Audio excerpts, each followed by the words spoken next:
Was it turned this way? Well, no, we just all stayed away from them. We didn't get close enough to them. Okay, yeah. So, well, after we did. Well, I talk really loud too.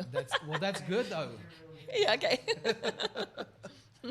So, Kendall, thank you for joining us on the Recovery Lab. Yes, thank you for having me. I'm really excited to have you on here.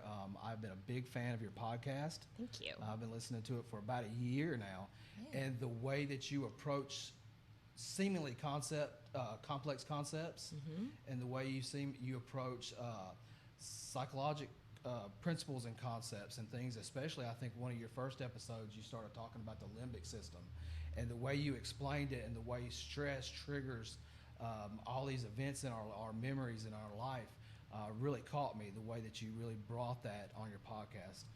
So I'm really excited. I really look up to you. You probably don't know this, but you've been a huge influence and a huge inspiration for us doing this, because I enjoy your podcast and your ability to communicate so easily to people. Thank you. That I really thought that was something that we could really use in the recovery community to kind of get out, like we were discussing earlier, to give people a better platform. Wonderful. So with that said, why don't you introduce yourself to us a little bit and tell us a little bit about who you are and what you do. Wonderful. Well, my name is Kendall Boysen, and I am a professional life coach and addiction recovery coach.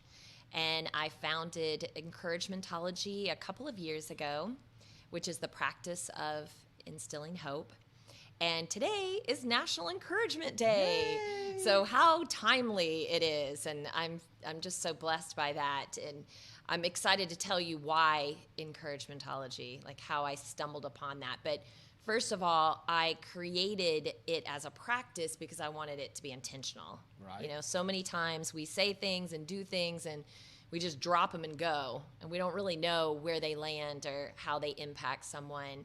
And I wanted something to really resonate with someone so that when they did an act of encouragement, they remembered that they did it. And when you do that, you get that benefit too.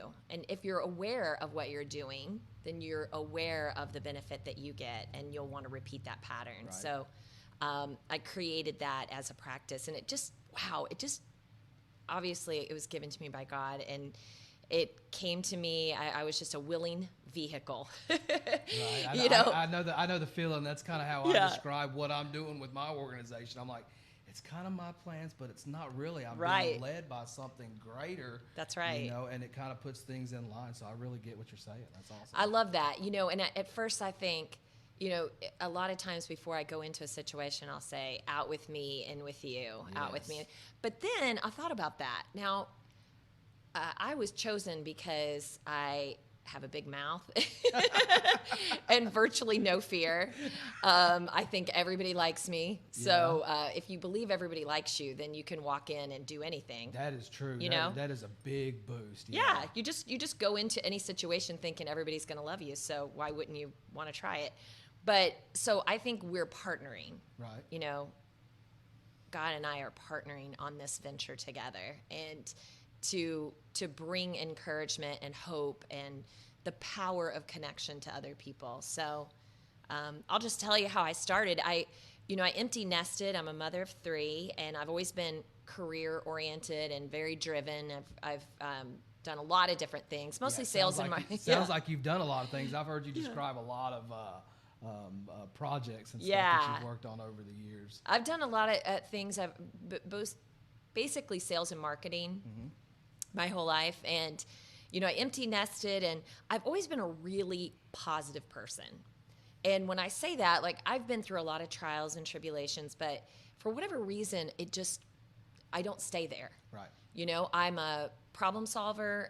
I think strategically and futuristically. So a lot of times, like, it's not that somebody like that can't have a bad day. Right. Oh, well, of course. Right? Like, I'll have a bad moment, and I might have a moment of, and then immediately my brain turns to problem solving. So I go to, okay, so now what am I going to do? Now, you say you've always been like that. So, Yeah. I mean, even as a kid, were you like that? I really was. That's interesting. I know several people that we've already had on the podcast, and a lot of people that we talk with in recovery, myself included, have almost the opposite experience. Yeah. You know, I go into a room thinking that these people are criticizing me, they're judging me, you know, and a lot of insecurities, especially as a kid growing up. Yeah. You know, it's interesting to hear how much that kind of shaped your future. Yeah. You know. Yeah, and I just recognized that I always thought it was more of a personal thing. Like, I just don't like to be in a bad mood. Right. You know, I really don't like to be sad. Yeah. So I have to figure out how to get over that. I mean, that's the way I always identified with what was happening. And I also, at the same time, recognized a pattern. I am a codependent. Right. See, that's where I was going to go next. Yes, I am a codependent, and I didn't know that in the beginning.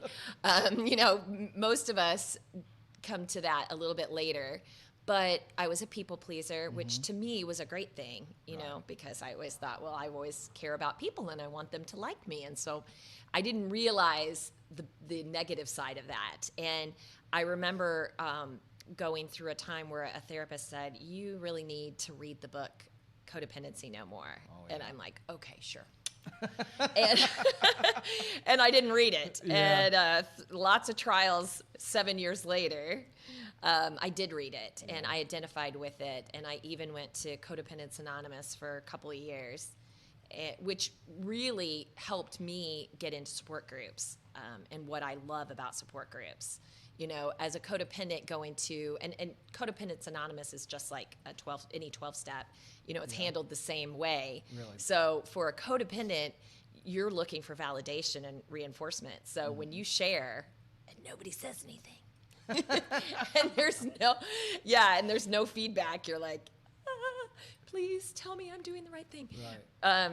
And it was difficult, and that's why they say keep coming back. It works if you work it and you're worth it. Yeah. Because it's difficult. You know, you want validation, but through that, it teaches you that you don't need that you're giving yourself validation. Awesome. Yeah.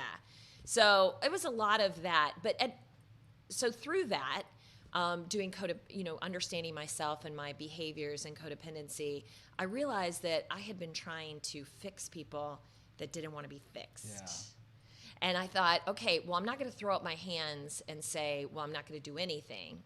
But I need to channel this energy, this positivity, and this love of people in a positive direction instead of chasing the wrong thing, right? Right. Use that energy in a healthy way. Yes, absolutely. So that's what led me to where I am today. And I knew that being a codependent and wanting to fix people and wanting to offer advice is not healthy in coaching. And so that's why I went and got certified as a coach, because through that you learn a lot about active listening and how to offer support in other ways versus telling someone what to do. Right. I totally get it. I know for me, going to school studying psychology, I'm in my third year of my undergrad, has been such an instrumental part to my own recovery and my own growth, because I applied everything to myself first. Yes. So while on the surface I'm going to school to help other people, while on the surface I'm building this not-for-profit to help others in recovery, really what I'm doing is I'm helping myself. That first year in studying psychology and learning about some concepts, I heard things that I probably heard dozens of times through therapy over the decades. Yeah. But now I was at that place of readiness. I was ready Yes. to take it in and apply it to myself. Kind of like what you're saying is you went after that certification as almost a way of self-therapy. Yes. You know, for yourself as much as helping other people. And Yeah. that's a beautiful thing. And I think that is really a big difference between people who are in this to serve others and people that are in this kind of doing a job. Yeah. You know, because they first take those concepts and apply them to themselves and heal and grow from those, you know, rather than just seeing that book and going, not right now, I'll read it later. Yeah. You know? Yeah, that's a good point too, because I didn't really go into coaching for a job. Right. You know, and even though I've tried and obviously thought of monetizing my efforts, and I have to some degree, God is leading me down a different path. Right. And this is not where my income is supposed to be coming from. Right. You know, this is really just me. And I know that because I'm never put off by what I do. I never wake up and go, oh man, I don't want to go today, or I never do that. And I know that that's being driven.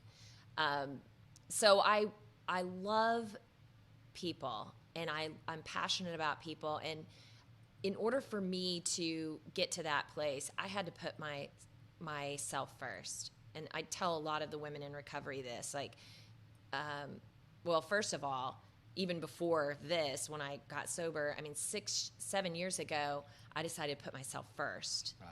And really deal with my own issues and my own problems, instead of, masking mine and trying to solve everybody else's. Like a distraction. Yeah, like a distraction. And I tell the women in recovery that, boy, if you take all your energy and you channel it for yourself in a positive direction, right. Because when you dilute that and you're helping everybody and you've got your fingers into everybody else's business, like, it really waters down the time that you have for yourself. Yes. And your own goals and your own wants. And so when you put those, and it's not really selfish blinders, but you have to somewhat get yourself back into check, right? So when you block out everybody else and you just channel yourself forward, you can go lightning, And so that's what I did, and it was a process, because I really had to come to terms with who I was. And I never really did that. And for someone that's a codependent, one of the funny things is you can ask them, like, how do you feel about that? And they're like, I never really thought about how I feel. Right. Like, you're always thinking about what everybody else feels and how they're going to react. And so I had to learn all that. Like, what do I feel about stuff? So do you think that codependency serves as a distraction from facing your own traumas and your own issues that you're dealing with? So we deal with people that, like I said, we train people that are roughly about 2 years into recovery to be recovery specialists. We're heavily involved in the faith-based communities. Most of our recovery specialists, in fact, just about everybody involved in our organization is Christian. I got saved through a radical salvation and come out of homelessness and out of crack addiction. And when I say this, I was exactly the same way. The pendulum swung from one extreme in my life to the other. So what's really important for me is helping to take these people that are young in their recovery, teaching them that they're not only to learn these concepts as a recovery specialist to help others, but apply them first to themselves. Right. This is as much about them bolstering their own recovery as it is helping somebody else. It's an interesting concept how, especially as Christians, we're supposed to die to ourselves, but we still have to take care of ourselves. Right. We still have to be invested in ourselves. Yeah. I've had a few good conversations with some pastor friends talking about meditation. I'm big into mindfulness meditation. Yeah. And mindfulness meditation requires us to dig into ourselves to find out what's going on inside of ourselves at this moment right now. What am I dealing with? Right. Christians are oftentimes, we're to focus on Jesus and on God, not on ourselves. We're to die to ourselves. But as I delve deeper into it, the more I see that digging into myself is getting closer to Jesus, because I learn more about the things in my life that I need to crucify, that I need to put up on that cross.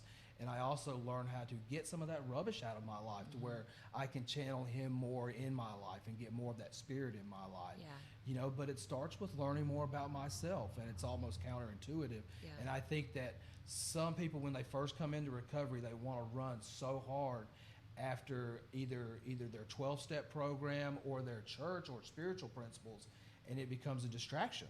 They take the focus off themselves and they start focusing on trying to help others too soon, or focusing on working these steps rather than kind of dealing with some of the issues that are coming up in themselves. And it's easy to get out of balance. And as people in recovery, we deal with balance issues. That's right. And it's so important to find that balance. And that's one of the things that we really work with our specialists for. So how long have you been a recovery and a life and recovery coach? It's been about a couple years. I don't know the exact date, to be honest with you, but I know I've been doing Women Connect for a couple years, so it's right at a couple years. So tell us a little bit about some of the different things you do. So you start talking about, so you're a life and recovery coach, and then you work at Gateway doing some groups, and you've got your Senior Connect. Tell us about some of all those programs. Yeah, so let me tell you how I arrived at it, because Right. I always work this into my story because I think it's so important, and some of those revelations just drop in your lap. And if you're not paying attention to it, you might miss it, Right. And so I thought, how am I going to help? Where do I want to help? Where am I passionate about? Well, I've been in business my whole life, and I've been in, management and entrepreneurship, and I thought I want to help women get back to work. So I'm very passionate about work. It's not so much just the paycheck. I'm very passionate about everything that work encompasses. It's Absolutely. There's a lot of teamwork, identity it's in it. responsibility, it's accomplishment. I mean, it does so much more than just give you Yes. money to live on and camaraderie and respect. And so I'm really about that. And I feel that I targeted women initially because I felt that a lot of times, they can get lost with raising children and failed relationships and Absolutely. recovery, whatever that may be, and they just sort of get sidelined. And it feels like to get back to something is too difficult, or they just don't have the right tools. So that was my initial thought. And I created Beyond Wow, which was the reason that came about is that I'm a sort of a co-director for Women of Worth, which is the WOW conference every year. Unfortunately, we can't have it this year, but it will be back next year. So Women of Worth is a Christian-based women's conference, and it's really awesome, and I've presented there every year and helped out with it. But I wanted to do something throughout the year, not just once a year kind of thing. So I came up with Beyond Wow, and I wanted to do different types of workshops for women. And it started out, I wanted to do different workshops, and I didn't know really what those were. So the first year I gave out like a survey. Hey, what do you think? What would you like to know? So I decided to start with job seeking workshops. I wanted to start there, helping women get back in recovery. Or back into the workforce. I was going to do resumes. And so I created a professional women's closet.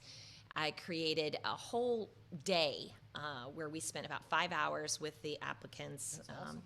And I got volunteers, and they were so passionate. I loved it. And we had we all came together and we talked about do's and don'ts and different things. And we would take an aptitude test just basically to see where their interests lie. Right. And we would work on resumes and interview skills. We'd do role play. We did a makeover because I had a salon and a professional women's closet. We'd give a makeover. That's and awesome. It was great. And we'd take about 5 to 6 women through each time that we did it. And the first time, I had a lady that didn't have a car, and I went and picked her up, and then I was taking her home. But throughout the day, to see where they started and where they ended up at the end of the day. Right. After, it wasn't just the makeover.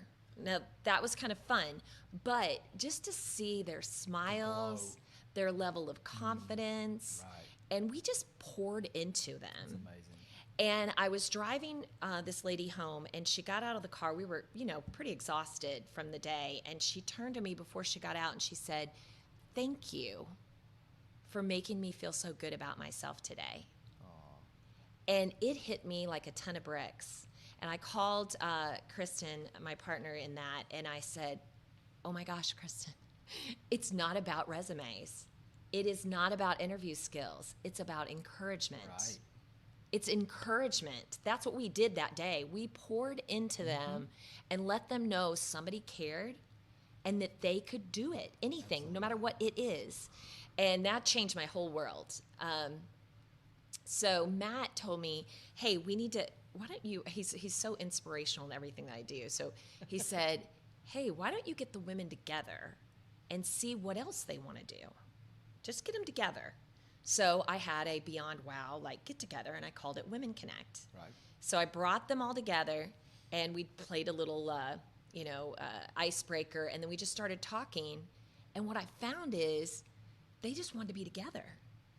They wanted to encourage each other and connect with each other. That connection. Yeah. So really, Women Connect became bigger than Beyond Wow. Absolutely. because through different trials of moving spaces and things like that, and then my work at Gateway, the actual workshops have ceased, even though I still have a professional women's closet, and I still offer resume building and interview skills and just that encouragement to get back in the workforce. I still offer that at no charge for anyone, and for all my women at Gateway too. So with Women Connect, that's been going. The main Women Connect support group has been going for over 2 years now. Wow, that's awesome.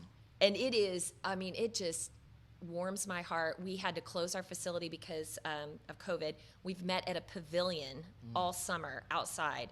And these women are just great. Hot. It's been hot, but you know what? It is amazing. Like I'm a fire starter. Right. So I throw the match in, and they support each other. I do bring, just like on my podcast, like I bring a topic, and I give a little, maybe 3-minute talk. It's really to just stimulate conversation and discussion.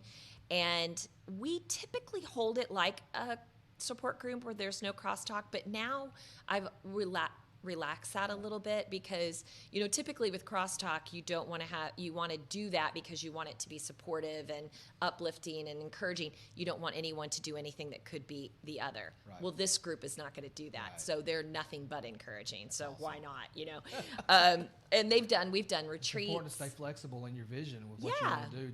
That way you can cater it to the group that you're working with. And I try to let God lead that, because there's a lot, give me an idea, and I'm going to take it to the nth degree. Sometimes we get married to our own ideas, and we're like, man, I know this is going to work. And then when we find ourselves plowing, and so there's going to be a certain amount of resistance. We want a certain amount of resistance because that's what makes our vision more robust. Yeah. But when it's just drudgery, it's like, man, don't be so married to an idea That's that you're right. not willing to change. That's right. And again, go a different. I mean, I have had so many things go wrong with or go in the wrong direction with building this organization that I would have given up a long time ago if I was married to everything being the way that I had imagined it last fall when we started. That's right. So it's important to be flexible. That is so true. And you can, and if you get stuck in that tunnel and you're just beating an idea to death, if you don't step back and go, whoa, okay, obviously this is not going to work, like abandon and move on. I have, all my ideas are all around the same subject. Yeah. But a lot of times I have to say, okay, what direction am I supposed to be going in? Because I'm so passionate about it that I can get lost with that. But it's easy. So I did. So Women Connect is amazing. Absolutely love it. I love support groups. I love connection. I love people getting together. And in that particular one, we've got women in all stages of life, age-wise, career-wise. We've got women in recovery in there. We've got what would you say, typically homeless. We've got it all. Right. And I'll tell you, it doesn't matter if we're talking about something super tragic or we're talking about remodeling a kitchen. Their focus is so on each other at that moment, and they support it no matter what. And it is really, and I love to sit back and, just even at the last one, someone said, I almost didn't come tonight. I was really down and blah, blah, blah. And then she said she was in tears, and she was going around visually and saying, but every one of you have given me something tonight, and I feel amazing. And so I love that. That power of connection right there. That is what we hope to capture with our community. So the goal of our organization is to build that type of community for people in recovery from substance use and homelessness. Yes. That they can connect on a level that empowers them. Yeah. Not just something that they show up at and they go through the motions, but they really take ownership of and really feel that connection. I had kind of a moment, kind of what you described about a year ago, I think. I watched a TED Talk with a guy, and I reference it a lot, just about the power of connection and about how important that is for people suffering from substance use and homelessness, how they're disconnected from their families, from society, from all sense of community, from a future, from hope. And that's really where I was when I had my moment to where I was finally ready to enter recovery. Yeah. It took that just finding that power of connection that I found through the program that I went to, and then from finding church, and then going through churches, and just having that community where I didn't face stigma. Right. I moved to Southern Illinois, where I was able to rebuild my life, free of having to live with that past, always being reminded of it, and that allowed me to, like I say, connect stigma free. So we kind of hope to capture some of that with our recovery community and give people a place to connect to, because we feel like when they connect with something positive and something vibrant, that it empowers them to take their recovery to the next level and to take their life to the next level. That it's much more than just sobriety. Yes. It's about building a much better life, getting better outcomes out of life. That's and right. that we kind of lost that sense of community through our individualized society. And it's kind of a great thing. It's made our nation a great nation, but it's also kind of hurt us on a community level. Yeah. Because especially now with COVID, we've lost a lot of those connections. And we've seen people in recovery struggling and stuff. So I talk about that a lot in my. I do public speaking too, and so in a lot of my presentations, I poke fun at technology. Now I work on the internet, right. And so I have to use technology, but as you said in the beginning, it's all a healthy balance. And I think that if we don't push back against it to some degree, we're going to accept it as normal. Right. So when you think about, I'll tell, I did Girls World Expo. So I had like 13 ages, I think 13 to 18, and they were in a room, and I was giving my presentation. I was talking about, hey, about the power of connection and how technology has interrupted that. And I said, there was a time where we would go visit people, and their faces were like, what? And I said, yeah, we'd load up the kids, get them all cleaned up, bake a pie, get in the car, and like go to somebody's house all day. And we would talk and catch up. I just could not believe that. But, that's true. And then the telephone came out, and they were like, oh, this is so much easier. I'll just give her a call so she's okay. Yeah. And then texting. I remember when my last family member, the last holdout to texting, and we were like, yes, she's doing it, because then you don't have to call. How sad is that?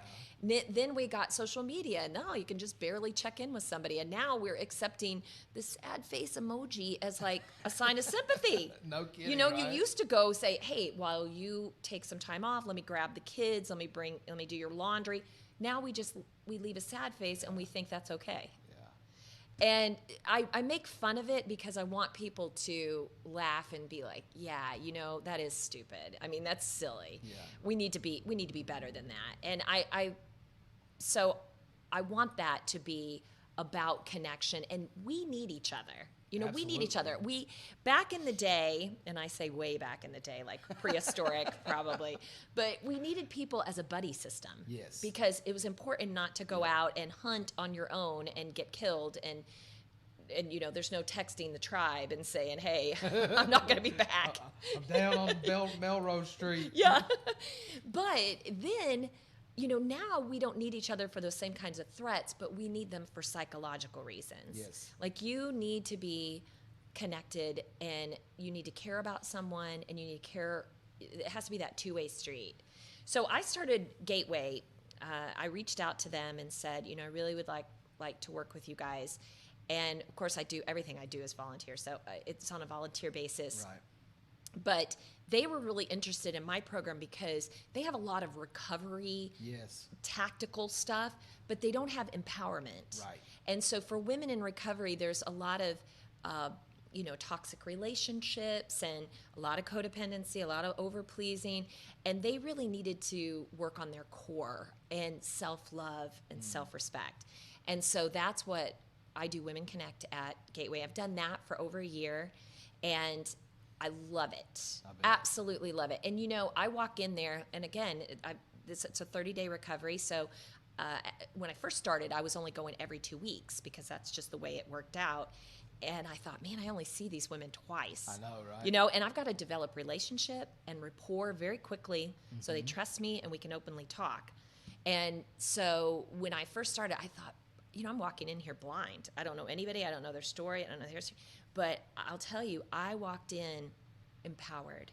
And if you're driven by God speaking through you, then like you can walk out of a place and go, who was that? No kidding, right? Like where did all that come from?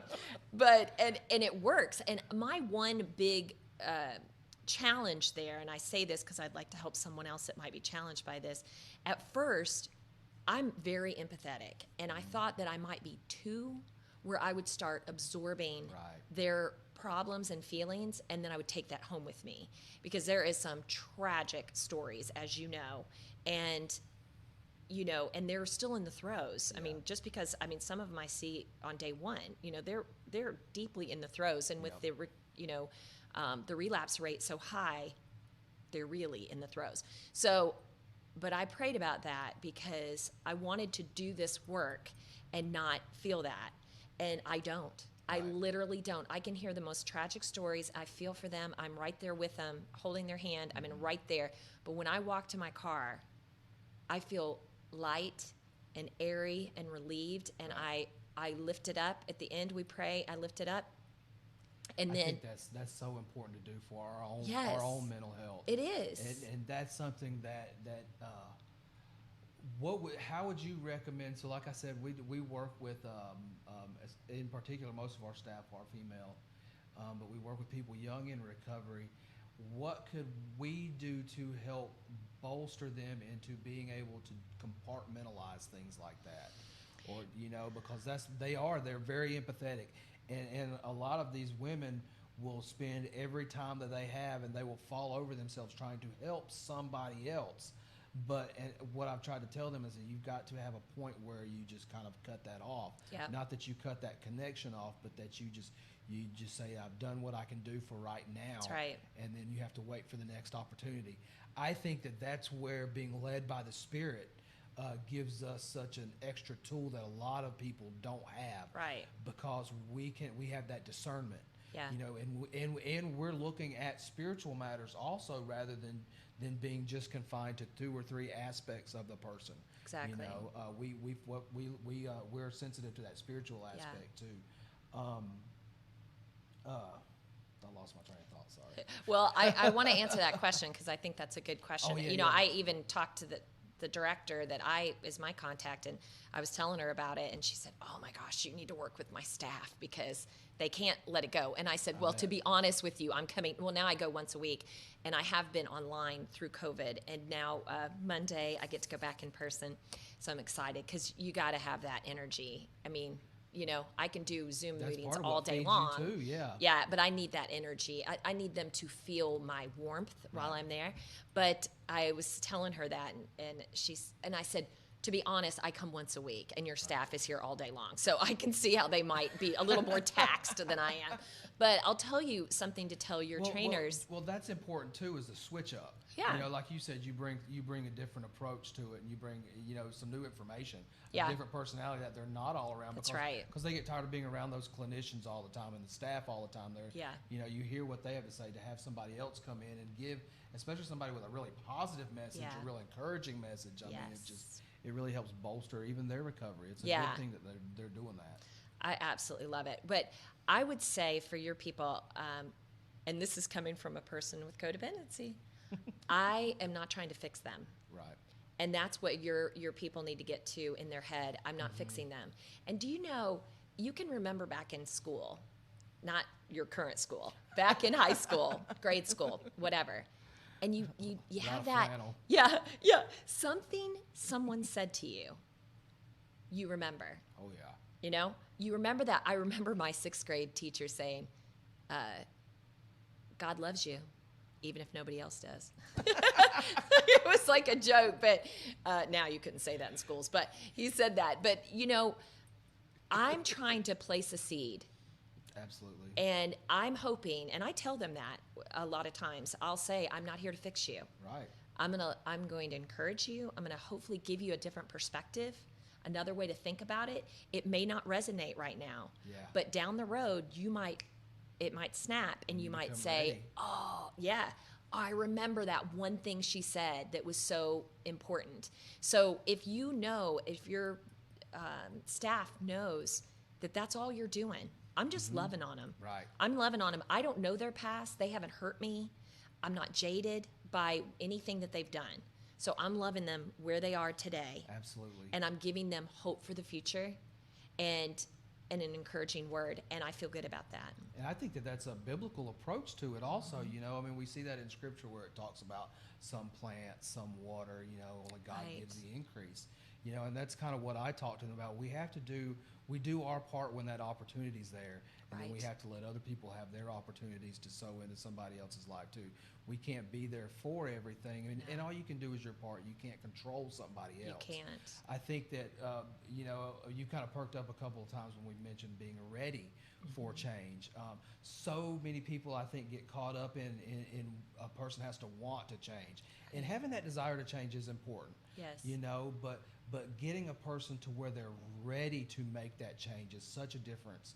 I remember I started getting in trouble when I was about 15 years old. I started getting involved with the law. So obviously counseling and stuff came along. I went to a lot of boys' homes, a lot of juvenile programs. Every time I got out of a program, I wanted to straighten up. I wanted to live a different life. I wanted to be different so desperately. And that helped reinforce my depression through all of it, because I was like, they're telling me that all I have to do is want it, and I want it, but I Yeah. can't make it happen.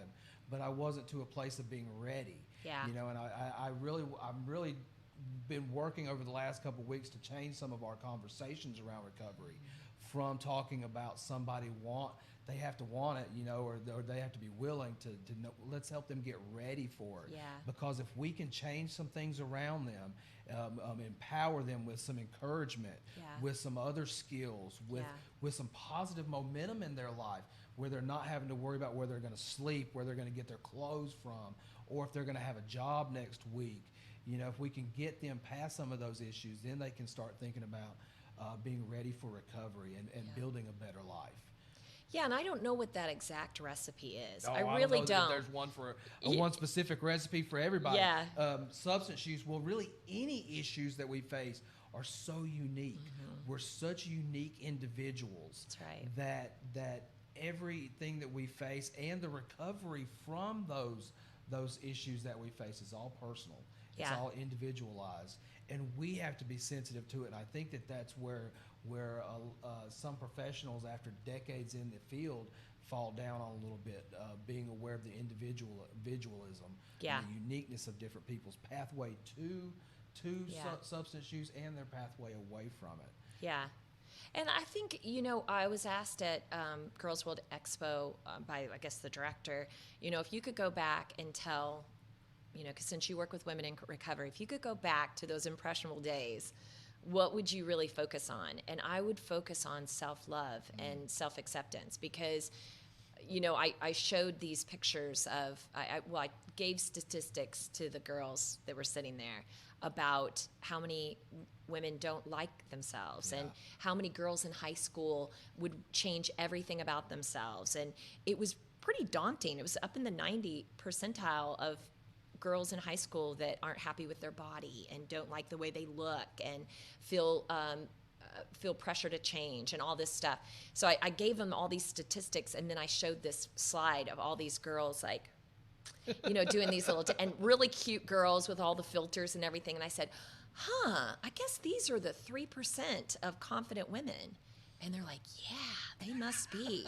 I said, no, these are the 97% that need validation, and they need your likes and your loves and your comments to feel something.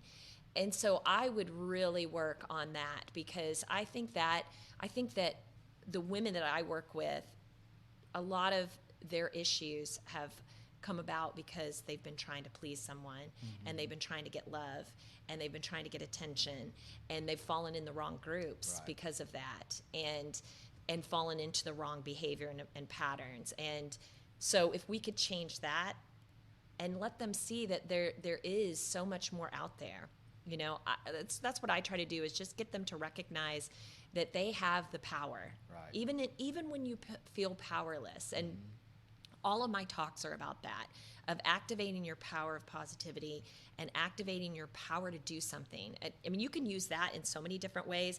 I use it for your own self, but especially right now during what we're going through, Yeah. not only with the virus, but with the political climate, with just the racial climate, like with everything going on, I could see where you could, I'm not going to do anything. Forget it. Oh, it'd be really You know, easy. I'm helpless. Everything is negative. I turn on the news. I do this. I can't do anything. I'm just one little person. I'm powerless.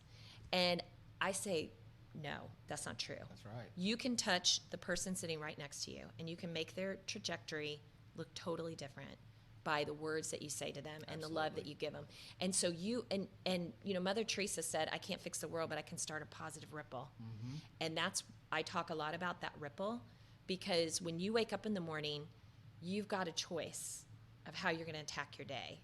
You can attack it with doom and gloom, another woe is me. Right. You can harness up all that black negative energy. Like, just imagine that cloud. You know, I always use color, like not color So racially. like life before coffee. Yeah. Like color, like if have you seen those smoke bomb pictures? Yeah. So you got the smoke bomb, and you've got all that negative energy around you. And then you go out and you talk to somebody. What do you think you're going to deliver? Oh, man. Negativity. Absolutely. Now, that person might have been on the fence. You just solidified the fact that it's going to be a crappy day. Right. And then they say, forget it, you're right. And then they want to get on Facebook and tell everybody how crappy it is. You know, or you can wake up and you can harness all that positive. I mean, think about your favorite bright color, and you've got that all around you. And then you go out and you talk to somebody, and that same person that could have been on the fence, now they're seeing things in a whole new light. Now they're going to turn around, and their conversations are going to be different. So Absolutely. you have got that power, and not only do you have it, it's a responsibility. Right. You know, It you can really- it harness really it is as proactively, but you can also abuse it. Yeah. You know, not understanding that power. I created, here's your cue.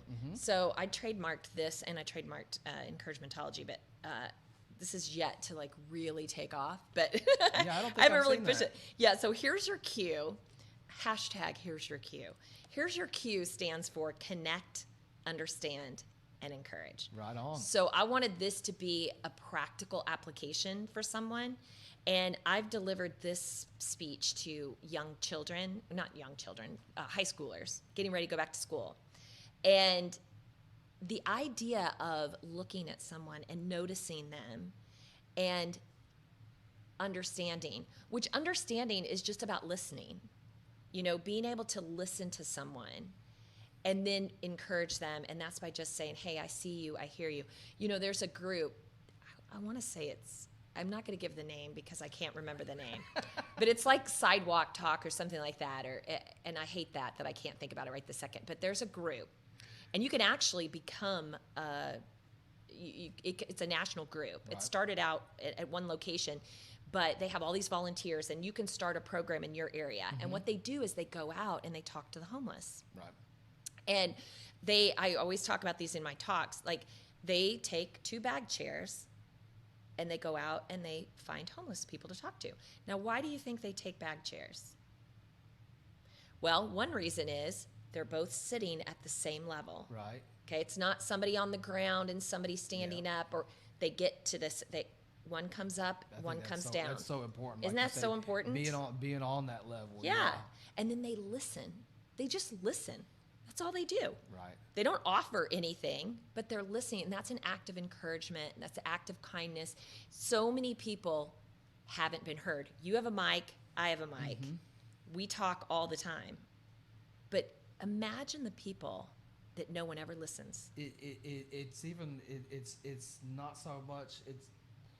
It makes them feel like you see them, that you notice them. Like you say, especially people that are forgotten and disconnected. And man, so much comes back to that connection. You know, they feel forgotten, and then just to see somebody that sees them for them, that doesn't see them as a dirty person sitting on the sidewalk, That's right. that actually sees them in that. And I think that's one of the beautiful things I love about being around and communicating with people like yourself and a lot of people in this field, is that we see people for who they can be. Right. You know, not necessarily for who they were at one point in their life, That's right. but what they can be. And then we seek to empower them to become that. That's You know, right. not to do it for them, but Right. to impart that power, that ability to empower them to take control of their life and become what they can be. You know, who they want to be, not who we want to be. And I think it's a beautiful thing. Yeah, that I think so much unrest right now is because people don't feel heard. Yeah. And they That's a can't big- feel heard because they're screaming. Right. You know, if we It could starts working against you. You Right. start working against yourself because all you're filled with is just this rage. rage. You We're know, not if you having don't- conversations. Yeah, if you're not going to see me, I'm going to make you see me. That's right. You know, and that never gets anywhere. If somebody would have just listened, they wouldn't have felt the need to scream. Yeah. And so they got to, in the same aspect that we were just talking about the Mm-hmm. seeds, somebody's got to come down and somebody's got to come Right. up, and we've got to just listen. And so much can be understood about someone just listening, Right. because everything that we do right now with social media is very surface. Yeah.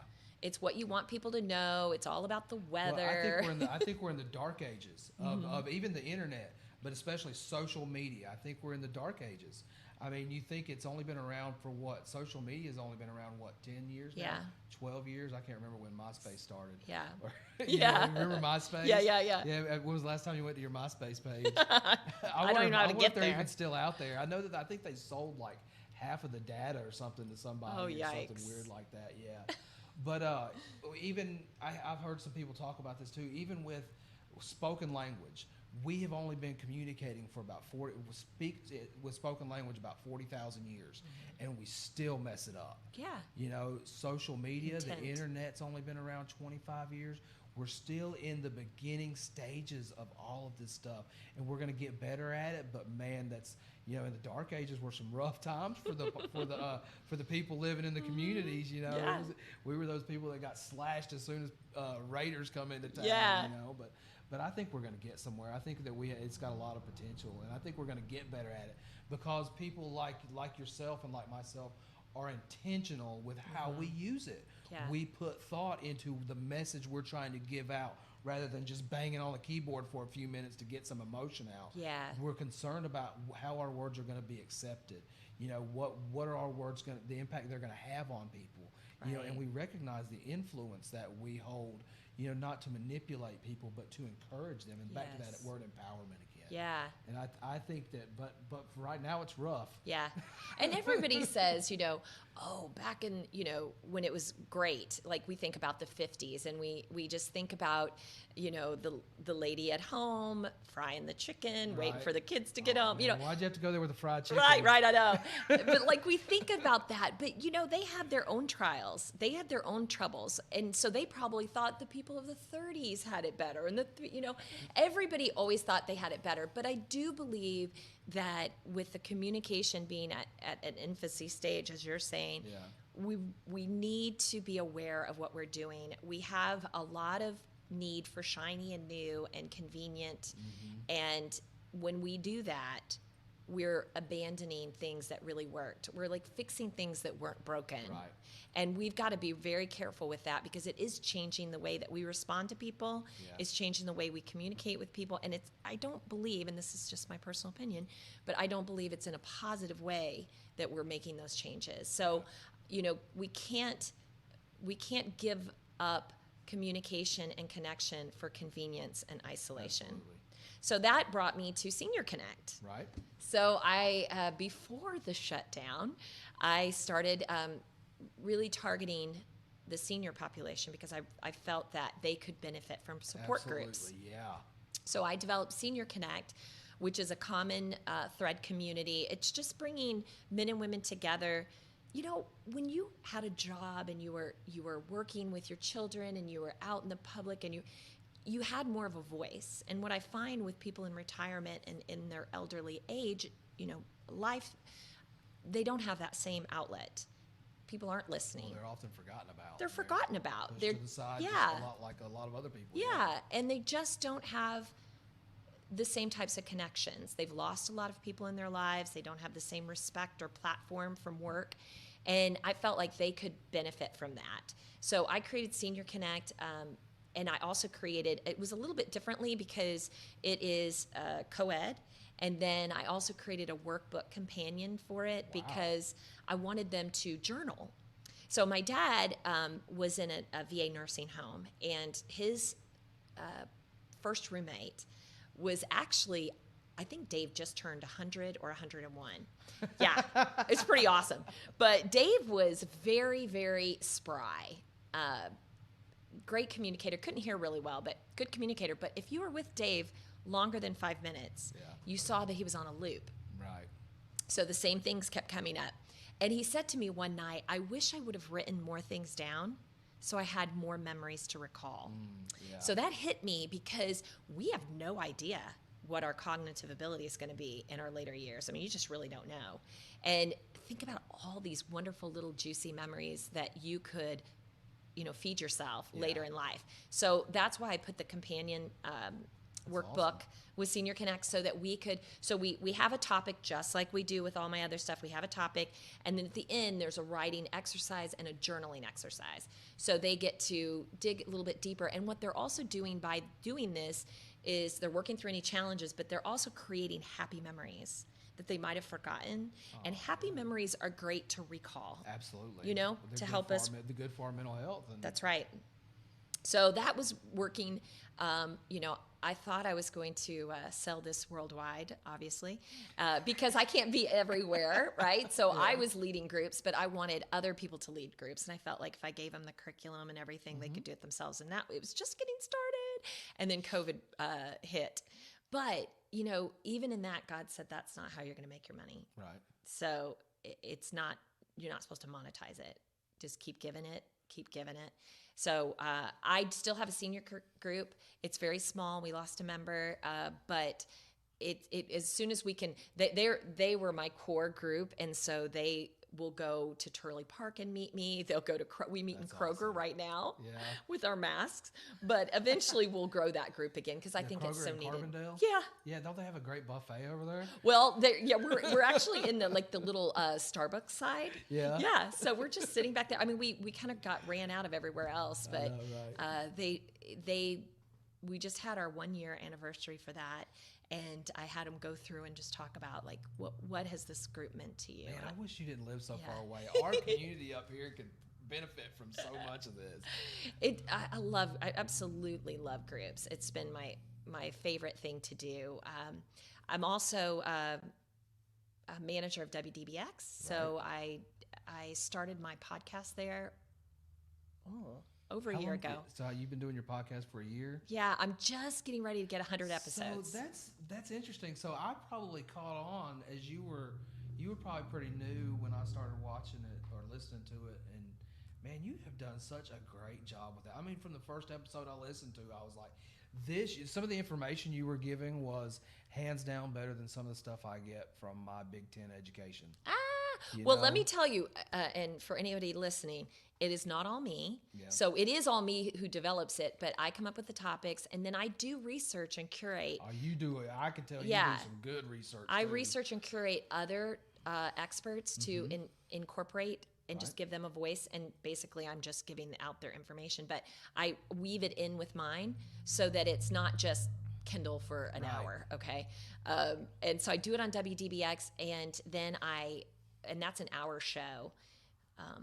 Monday nights at 9 o'clock Central Time. Right. You can plug yourself. That's all right. That's what we're here for. WDBX.org if you have to stream it, or 91.1 FM if you live in the Southern Illinois area. But I also like you've said that a few times. Yeah, right. Yeah, totally.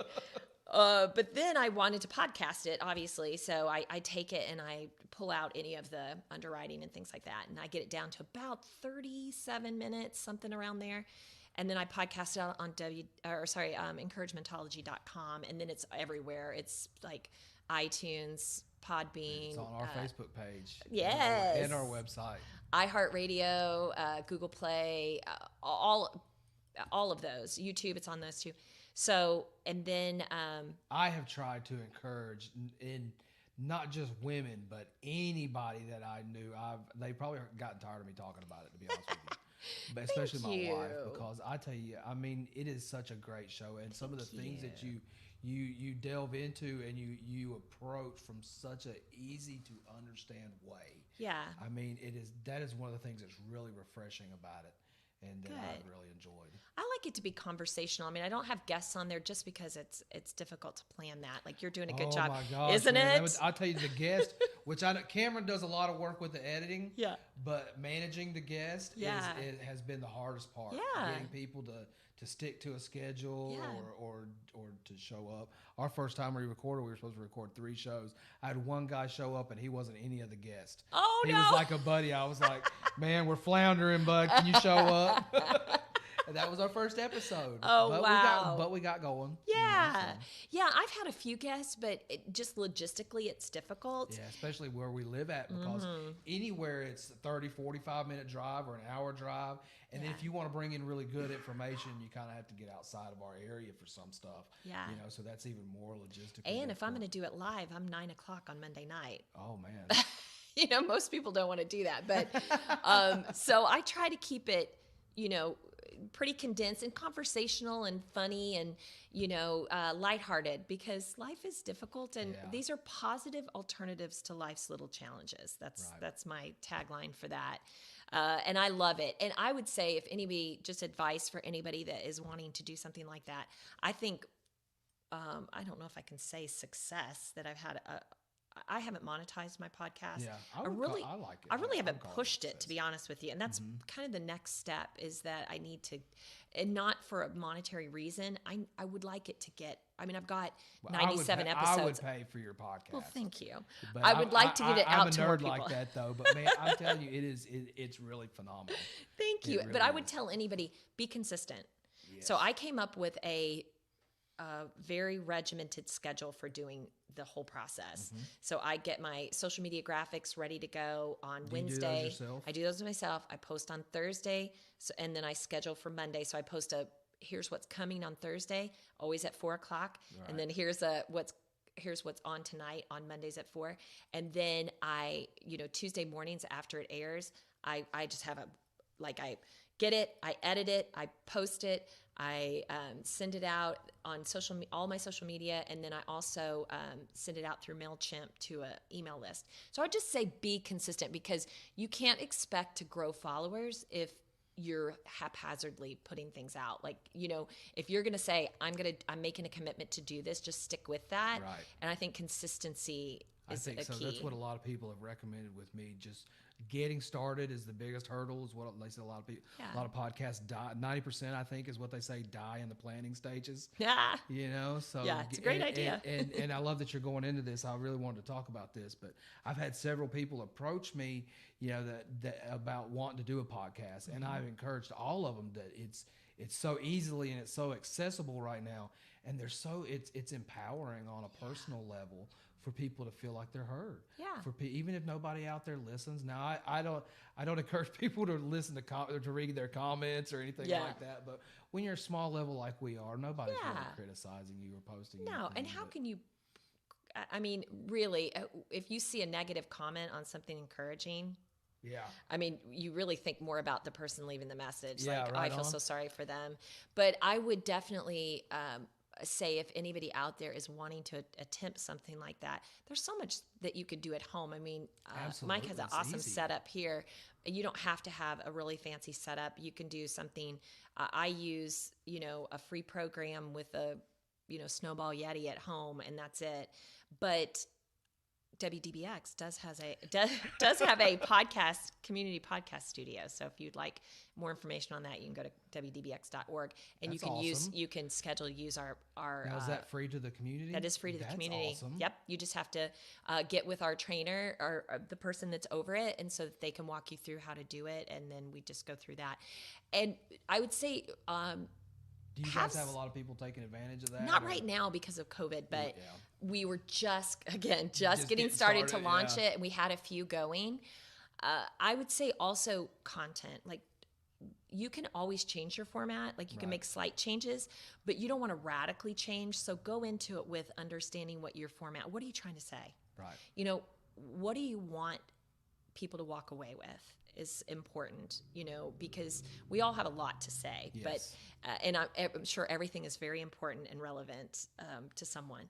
but you know what I mean? But somebody. to somebody, but just, it'll help you in your longevity if you know what your mission is. Because if you're just all over the board, you're going to lose interest. You're not going to have that laser focus on your end goal. And so you'll waver in the process. I think one of the first things that getting into developing a not-for-profit, one of the first things that I did that was really good was I looked a lot into, actually did a lot of research into how to develop not-for-profits. And one of the first things that people talk about is developing mission and vision statements, actually sitting down and coming up with an easy guideline for what you're going to try to achieve. Right. Rather than you have to have a mission. Just being abstract. You Yeah. know? And I think that's one place that a lot of people struggle with is getting that focus, really figuring out where they're going to go with things. But it's so important because it tells you where you're going to go. Yeah. And it tells other people where you're going with what you're doing. And you can use that as a filter, always, like, just to make sure you're staying on, because it's easy to get swayed and, oh, hey, things aren't going so well. Why don't you go in this direction? All of a sudden you're like going all over. I always use the analogy, like, if you're too tactical, you're just digging the ditch. Yes. So if you're just going to dig with your head down, you can imagine if you don't step out and look at the horizon at some point, you're going to, you know what I mean? You don't know where you're going. You don't know where you're going. You're going to be all over the place. But I, in the same sense, don't want to deter anybody from having passion. Like, there's so many people that say, I just want to help. And that's amazing. Yeah. That is amazing to just want to help. If not everybody is an entrepreneur, not everybody is a visionary. Right. That's perfectly fine. That doesn't mean you can't help. Right.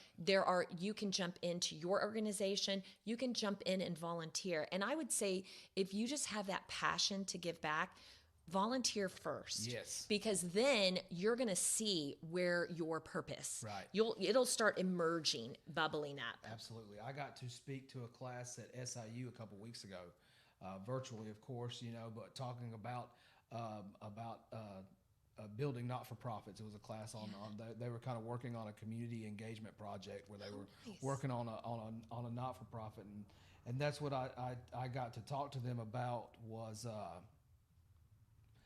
man, I completely lost my train of thought.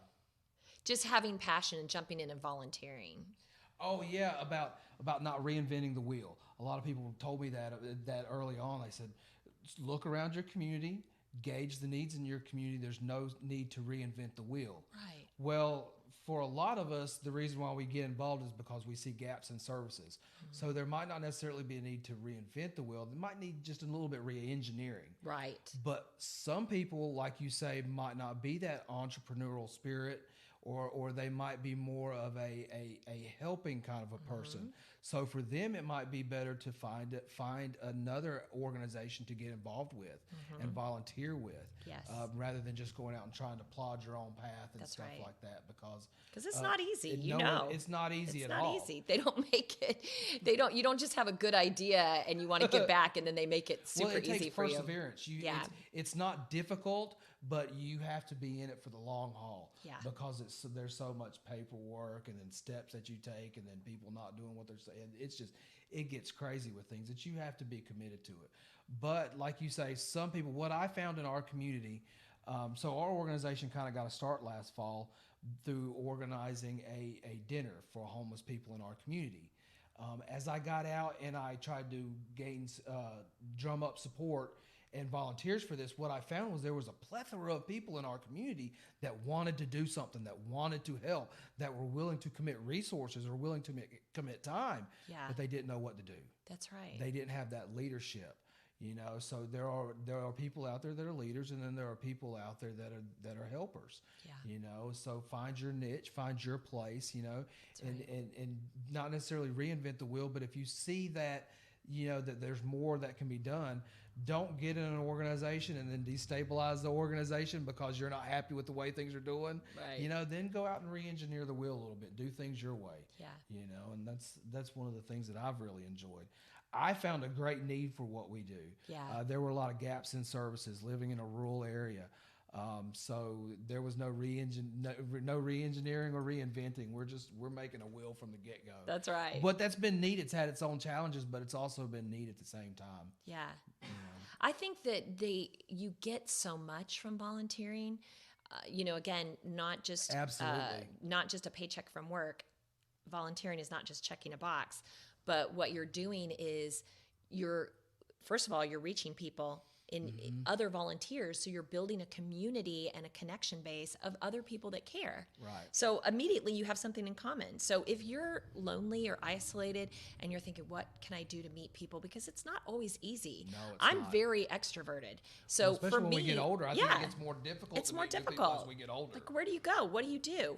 Yeah. Do you get a dog and walk around the park and wait for somebody to say something? Like you go and give back. And by giving back, you're feeding your soul, you're nurturing your soul, and you're really tapping into your purpose. I don't know that you can just do a job and get a paycheck and recognize your purpose. Yeah. I think there might be elements of that within your job that is your purpose, but I think by giving is where you receive. I think so too. I think there's so much, especially from a community standpoint and from a Christian standpoint, about giving to others and doing for others. I mean, we see it all through Scripture.